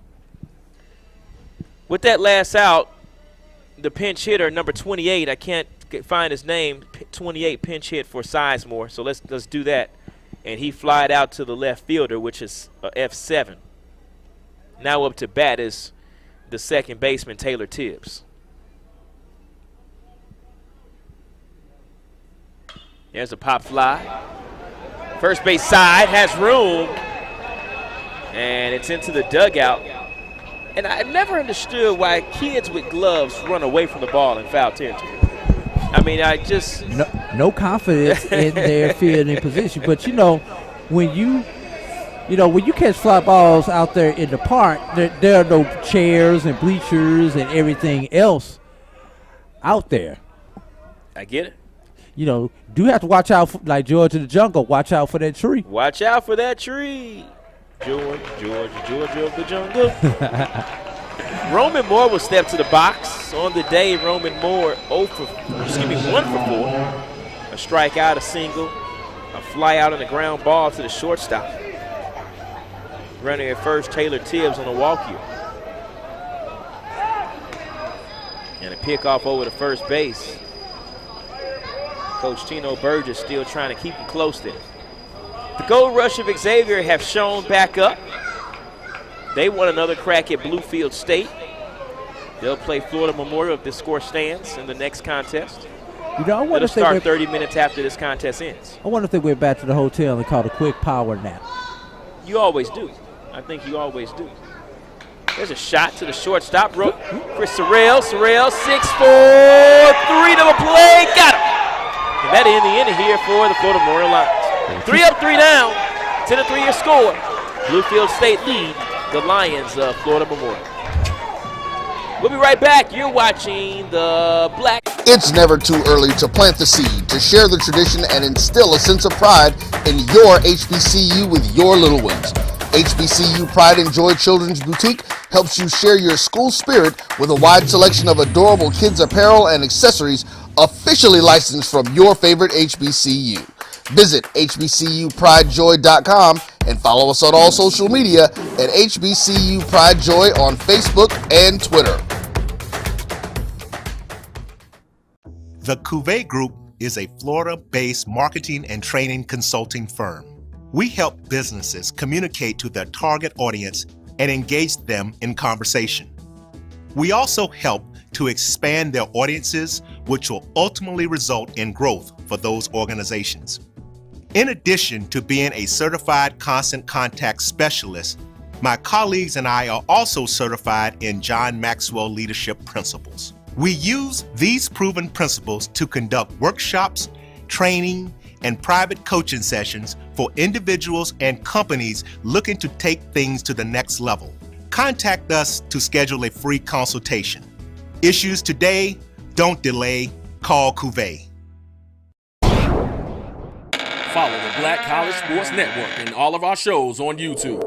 You can find us at MyJBN Online and on all social media at MyBCSN1. This is Ryan Fulford. AD Drew and I are co-hosts of the BCSN Sports Wrap. We talk about all things related to HBCU athletics. From the games, teams, coaches, and fan interest stories, we cover it all. You can find our shows on Facebook at BCSN Sports Wrap, YouTube at MyJBN Online, and everywhere you listen to podcasts like Anchor, Spotify, Google, and Apple Podcasts. You can also find the show on the Jericho Broadcast Network's app. Make sure to download. We look forward to you joining the conversation and being a part of the show.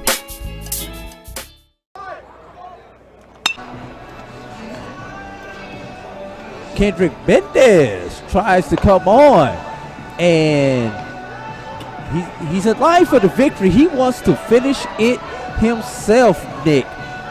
What is going through his mind right now as he tries to complete this game for himself? Well, one, he has to know, and I hope he does. He has a 7-run lead right here.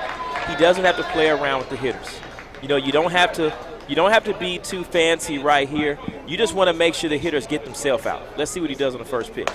You kind of want to throw strikes. Now, Coach Bailey has an arm going down there in the bullpen. So he's definitely got some help if he needs it. We talk about him being able to come back tomorrow. This will be pitch number 50 right here. That's a shot up the middle. Great job by the second baseman, Tibbs. Over the boxy. And that's the hardest out, the first one. So good job there by Mendez. Now he has 2 outs to go. Now again, Coach Bailey doesn't want to have to go into the bullpen. He wants to save as many arms as he can for tomorrow. So if Mendez can get him out of this contest, he may be back at full load tomorrow, because all yesterday after Tanner Brandon came out, It went straight to Mendez, if I'm not mistaken. Correct. So Bailey can maybe get away with the full staff tomorrow, minus Tanner Brandon and Mendez. And maybe Mendez may be able to come in a spot situation. Absolutely. Get one or two batter pitches. here and there or something along those lines. Because tomorrow, winner takes all. And you got 2 games, so you got 2 to get 1. You got 2 to get 1. That's right. Well, you definitely don't want to go to the second game with a team like Xavier or Florida Memorial, Yes. Both these teams came in with a similar situation today, 2 to get 1. Looks like Bluefield is in the position to get the 1 before Florida Memorial. And you got to remember the top 2 seeds, one of the top 2 seeds are out. So Savannah State had a first-round bye. Both of these teams played into the play-in game. Bad swing there. Now, speaking of that, do you think that may have helped these 2 teams getting that extra game in to get that rust off and to find that rhythm early? Yeah, you talk about like even in football, the wild card team. You know how the wild card team has that, they kind of get the chance to play. You just get more games. Baseball is a game of reps. And Bluefield only came into the season with 20 games, so they were looking to play. They were eager to play. This is another series for them. Their season is going to still be going after this. Possibly they'll make the USCAA playoffs, but nevertheless, you definitely want to play as many games as you can. Now, 2 outs here, 1 pitch away, and the bullpen has stopped. Swing and a miss right there. And he's still throwing 83 miles per hour. 1 ball, 1 strike. Baseball is a game of repetition. Absolutely. 162 in the major leagues. 152 this year. No, excuse me. They're playing 162 this year. Yeah, they all go with the full schedule. Yeah. Minor leagues got cut down to 120. Minor leagues did get cut down, correct. Yes. Basketball, I think, went 72. Hockey, I think, is going 68 because they're already in the playoffs. CFL is going 14 instead of 18. They're actually going to play? Wow, I was surprised. Now that's a whole other story that we're not going to break on the Black College Sports Network. And, the Blue Jays can't even play there now. Blue Jays are playing in Tampa. Sorry about that. That was a bad swing right there. Yeah. 2 balls, 2 strikes is your count. Deuces are wild. And this could be the World Series pitch. Ground ball into second base. The throw over.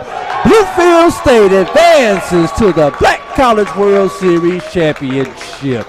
They are, as far as the Black College Nines is concerned, the best team in NCAA Division II baseball by virtue of being the last Division II team standing here in the Black College World Series.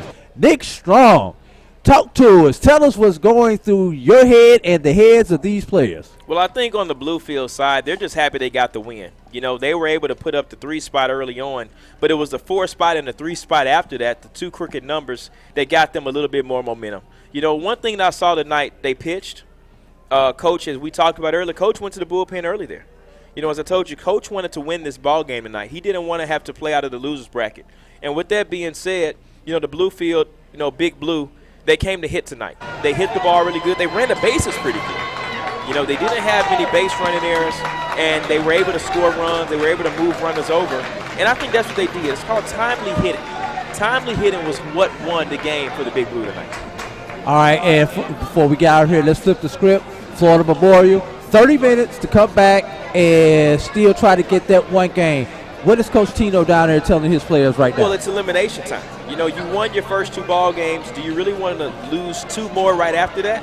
Not at all. You got to have a good showing right here, which they have so far. But it's going to leave a bad taste in your mouth to win your first 2 and lose your next 2. They're going to go up against an Xavier team which is hungry, which wants to get back a rematch with Bluefield. So I'm not that it's a trap game for Xavier, but I think Xavier has something to play for. So Florida Memorial is going to have to match the intensity of the Xavier Gold Rush tonight. Florida Memorial didn't come to pitch. They didn't hit the ball as well, and their base running was bad as well. So you got to kind of correct these mistakes, maybe make some adjustments inside the lineup, and just see where it goes from there. Xavier and Florida Memorial will be coming to you in approximately 30 minutes or so as we get ready to close out this winners bracket championship game here in the Black College World Series. One thing I can guarantee you tomorrow, Nick, there will be a rematch. I think that yeah, rematch it will has come to here be. at 1 o'clock. But for right now, we are going to take a break. Go ahead, refresh yourself, because we are going to refresh ourselves. We'll be back. Don't know which of the combination of us will be on the call for this next game, but whoever it is, we're going to bring it to you full force. You're watching the Black College World Series presented by Black College Nines on the Black College Sports Network. Thank y'all. Good night. See you in a few. Shot to third base. Great stab right there by Armstrong. And Jones across the diamond to get him out right there. What a play there by Armstrong. Hey, look, and you can see Arias giving some love to Armstrong with the head nod, but that was a great play. Watch the replay there. What I noticed first, Drew, is the minute Armstrong took off, he led with his glove out. He had his glove out ready so that by the time... For 200 years, Montgomery, Alabama has been making history by people who had the courage to stand up for change.